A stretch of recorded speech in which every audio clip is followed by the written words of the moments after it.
কি, কেন, কিভাবে আজকের আয়োজন বারজাক। বারজাক আরবি শব্দ, এটার অর্থ হলো প্রাচীর, আড়াল বা দেওয়াল। অর্থাৎ এটা দুটি অবস্থার মাঝখানে একটি আড়াল বা দেওয়ালকে বোঝায়। আমরা জানি প্রত্যেক জীবের মৃত্যু অবধারিত বা মৃত্যু হবেই। এই মৃত্যুটা কি বা মৃত্যু রহস্য আগে বোঝা দরকার। তারও আগে জানতে হবে জীবন বা জীবিত অবস্থা বলতে কি বোঝায়। মানুষের জীবিত অবস্থান হচ্ছে মাতৃগর্ভে। এটা নির্দিষ্ট সময় পর আল্লাহর আদেশে মাতৃগর্ভের জমাট বাঁধা রক্ত মাংস পিণ্ডের মধ্যে রূহ ফুঁকে দেওয়া হয় এবং তখন থেকে জীবনের শুরু। অর্থাৎ রক্ত মাংসের সেই দেহে যখন রুহের প্রবেশ ঘটে তখন তাকে জীবিত মানুষ বলে থাকি এবং মৃত্যুর আগ পর্যন্ত এই রূহ সেই দেহে অবস্থান করে।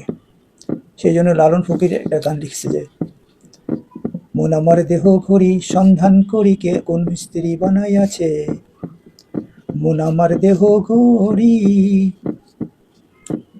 একখান চাবি মাইরা দিছে ছাইরা, চাবি মাইরা দিছে ছাইরা জনম ভরা চলতে আছে, মন আমার দেহ ঘড়ি সন্ধান করি কোন মিস্ত্রি বানাইয়াছে। সেই যে জীবন পেলাম মৃত্যুর আগ পর্যন্ত, সেই রূহ আমাকে ছেড়ে যাচ্ছে না, এটাই বাস্তবতা।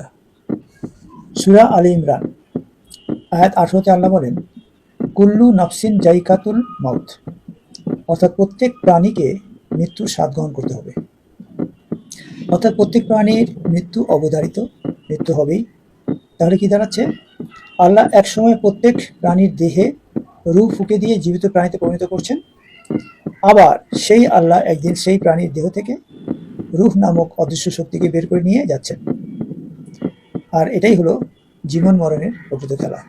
আল্লাহ তাআলার এই সৃষ্টির রহস্য তো সবার বোধগম্য হওয়ার কথা না, তো মানুষের মধ্যে কিছু কিছু লোকের তো বোধগম্য হয়, সেরকম একটি ব্যাপার। কবি কাজী নজরুল ইসলাম এক কবিতায় তিনি বলছেন আর কি, খেলিছ এ বিশ্ব লয়ে বিরাট শিশু, আনমনে খেলিছ, প্রলয় সৃষ্টি তব পুতুল খেলা, নিরজনে প্রভু নিরজনে খেলিছ, এ বিশ্ব লয়ে বিরাট শিশু, আনমনে খেলিছ। কি সুন্দর অভিব্যক্তি না?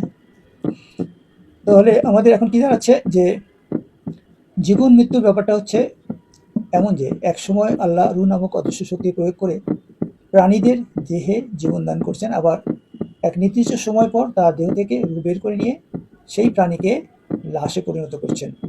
এখন প্রশ্ন হচ্ছে, এই রূহটা কি, কোথা থেকে আসে, কোথায় যায়? রূহ প্রথম অবস্থায় আলমে আরওয়াত নামক স্থানে জমা থাকে। আল্লাহ তাআলা সৃষ্টির পর থেকে, রূহ সৃষ্টির পর থেকে এই আলমে আরওয়াতে জমা রাখেন।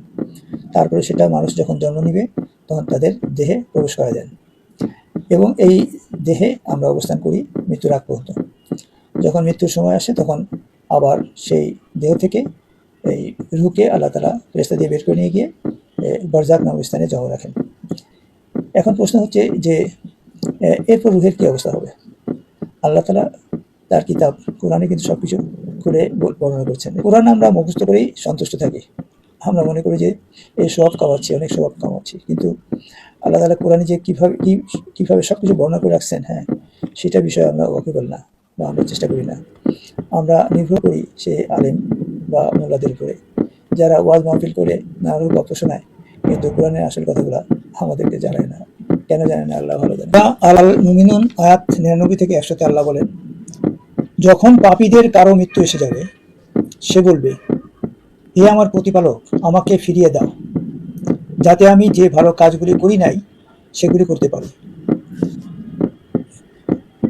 না, এটা কখনোই হবে না, এটা কেবল তার মুখের কথা, আর তাদের সামনে রয়েছে এক বারজাক, কিয়ামতের দিন পর্যন্ত। এই আয়াতে আল্লাহ তাআলা বারজাকের অবস্থান বর্ণনা করছেন, যে পাপীরা পৃথিবীতে আবার ফিরে গিয়ে সেই ভালো কাজ করার ইচ্ছা পোষণ করবে। তো আল্লাহ বলবে না, এটা কখনোই সম্ভব না। কারণ বলবে যে কিয়ামতের দিন পর্যন্ত তোমাকে বারজাকে রাখা হবে, তোমার এটা আত্মাকে বারজাকে রাখা হবে।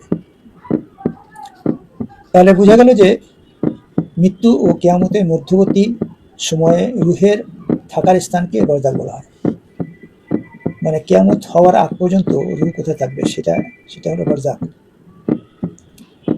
তো এ পর্যায়ে আমরা এই রুহের যে জন্ম থেকে এই বারজাক পর্যন্ত আসার যে গল্পটা, এটাকে আমরা একটু বিশ্লেষণ করে দেখি। প্রথমে আল্লাহ তাআলা আলমে আরওয়াতে রূহ সৃষ্টি করছেন। সেই সেই আলমে আরওয়াটা হচ্ছে তাহলে গোডাউন, রূহ থাকার গোডাউন আর কি। এখানে সকল রূহ জমা থাকে। তারপরে এটা মানব দেহে প্রবেশ করানো হয় যখন যার দরকার হবে, আল্লাহ ভালো জানেন। সেই রূহটাকে নিয়ে আমরা পৃথিবীতে বিচরণ করি এবং আমরা ভালো মন্দ বহুত কাজ করি। তারপরে একসময় আমাদের মৃত্যুর দিন ঘনিয়ে আসে। যখন মৃত্যু হয় তখন আল্লাহ তাআলা এই দেহ থেকে সেই রূহটাকে বের করে নিয়ে যান ফেরেশতা দিয়ে, এবং তখন সেটাকে বারজাকে গিয়ে জমা করেন। আর এই বারজাক হচ্ছে দুনিয়া এবং আখিরাতের মাঝখানে রূহ থাকার অবস্থান। তার মানে রূহ কিন্তু শেষ হচ্ছে না বা ধ্বংস হচ্ছে না, রূহ আলমে আরওয়াহ থেকে বারজাকে চলে আসতেছে।